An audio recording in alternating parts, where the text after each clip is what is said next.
کیا آپ نے کبھی ایسی سلطنت کے بارے میں سنا ہے جہاں سورج کی پوجا کی جاتی تھی؟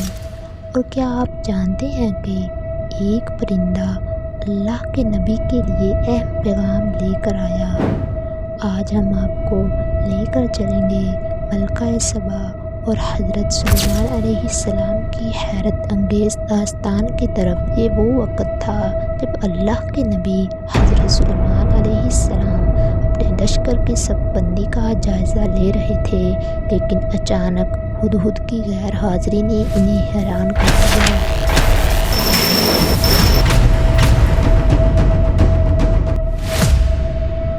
حضرت سلیمان علیہ السلام کا ذکر قرآن مجید اور اسلامی تاریخ میں نہایت تفصیل سے موجود ہے۔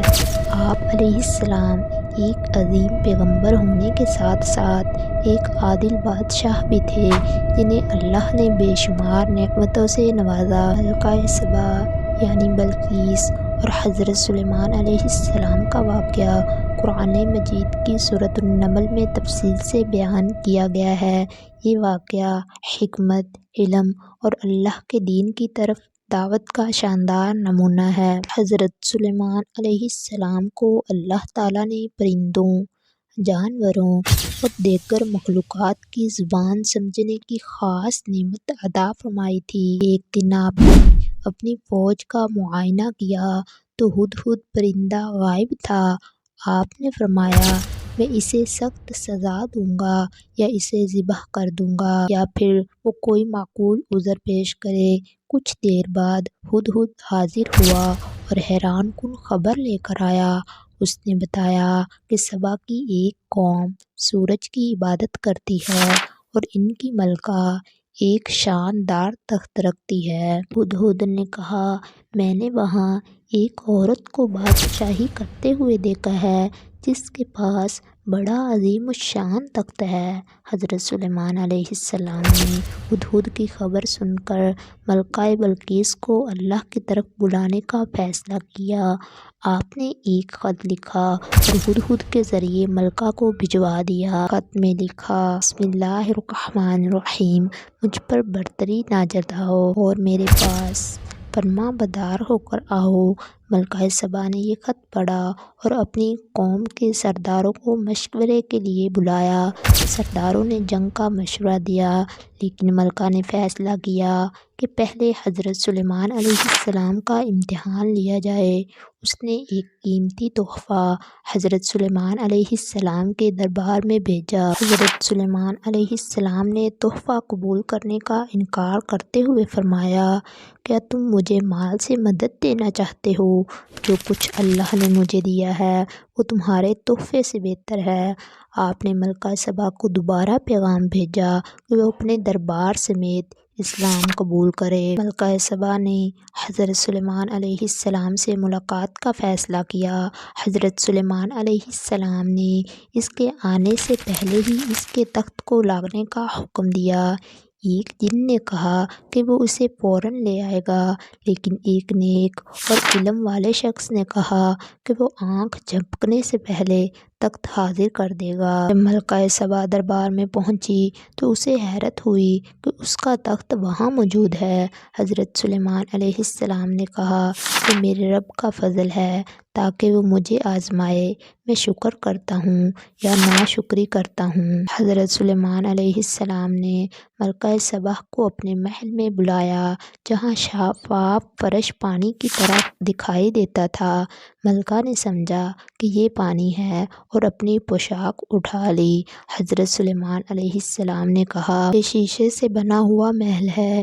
یہ دیکھ کر ملکہ سبا نے اپنی جہالت کا اعتراف کیا اور اللہ کی وحدانیت پر ایمان لاتے ہوئے کہا، میں نے اپنے آپ کو اللہ کے لیے سلیمان کے ساتھ تسلیم کر دیا جو تمام جہانوں کے رب ہیں۔ حضرت سلیمان علیہ السلام اپنے والد محترم حضرت داؤد علیہ السلام کی طرح نبی ہونے کے ساتھ ساتھ حکمران بھی تھے۔ اللہ تعالیٰ نے آپ کو بڑی قوت عطا فرمائی تھی، جس کی بنا پر آپ علیہ السلام لوگوں کو مسائل سمجھ کر منصفانہ فیصلے کیا کرتے تھے۔ حضرت داؤد علیہ السلام کے پاس ایک مقدمہ آیا کہ ایک آدمی کی بکریاں رات کے وقت دوسرے آدمی کے انگور کے کھیت میں گھس گئیں اور اسے نقصان پہنچایا۔ حضرت داؤد علیہ السلام نے یہ فیصلہ سنایا کہ کھیت والے بکریاں لے لے، اس لیے کہ وہ نقصان بکریوں کی قیمت کے برابر تھا۔ جب مدعی اور مدعا علیہ حضرت داؤد علیہ السلام کا فیصلہ سننے کے بعد باہر آئے تو حضرت سلیمان علیہ السلام کو اس فیصلے کا علم ہوا۔ حضرت سلیمان علیہ السلام نے اپنے والد محترم سے عرض کیا، کیا آپ کا فیصلہ تو صحیح ہے، لیکن اس سے بہتر یہ ہے کہ بکریوں کا مالک کھیت کی دیکھ بھال کرے یہاں تک کہ وہ کھیتی پہلے کی طرح ہو جائے، اور کھیت والا بکریوں کے دودھ اور اون سے فائدہ اٹھائے یہاں تک کہ اس کا کھیت پہلی حالت میں واپس آ جائے، پھر بکریوں والوں کو بکریاں واپس کر کے اپنا کھیت واپس لے لے۔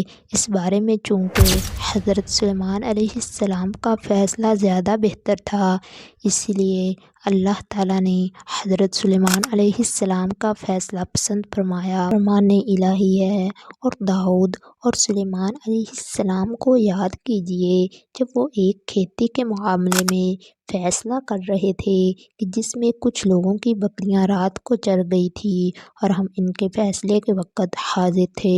اس وقت ہم نے اس مقدمے کا صحیح فیصلہ سلیمان کو سمجھا دیا، حالانکہ دونوں ہی کو ہم نے حکم اور علم دیا تھا۔ فرمان الہی ہے۔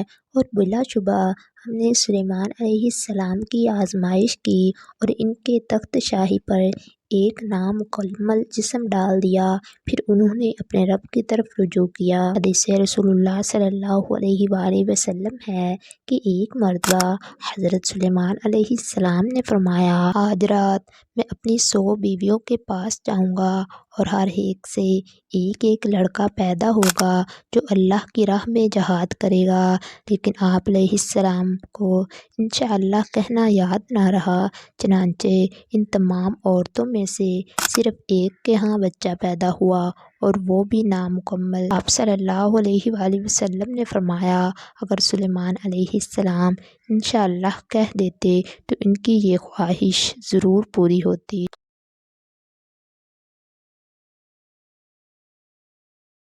اگر آپ کو یہ ویڈیو پسند آئی اور آپ مزید دلچسپ اور سبق آموز اسلامی واقعات دیکھنا چاہتے ہیں تو ہمارے چینل کو سبسکرائب کریں اور اس ویڈیو کو لائک کرنا نہ بھولیں۔ یہ صرف ایک کلک ہے، لیکن آپ کے لیے بے شمار علمی خزانے کا دروازہ کھول سکتا ہے۔